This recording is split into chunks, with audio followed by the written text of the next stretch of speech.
Our values aren't the only thing that can affect our choices. Our mood can be a powerful force impacting our first reactions. It is important to remember we don't have to be controlled by our moods. We can influence our moods.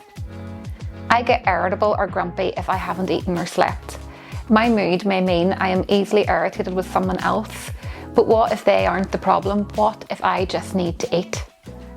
Sometimes we react because of something that happened earlier.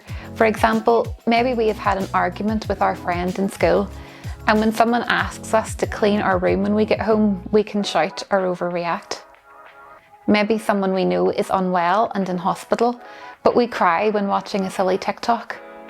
Alternatively, if we have had a really great weekend and on Monday someone is rude to us, we can brush it aside easily because we feel so good after being with our mates. Are you aware when your mood has affected your response or choice? Knowing what is influencing our reaction can help us know what we need. Maybe our reaction is less about the situation in front of us and more about our mood or our physical needs. If someone is really irritating and I am staying up late, what would happen if I went to bed on time? Or if I'm grumpy because I'm worried about someone ill, what would happen if I took some time to talk with someone about my worries and concerns?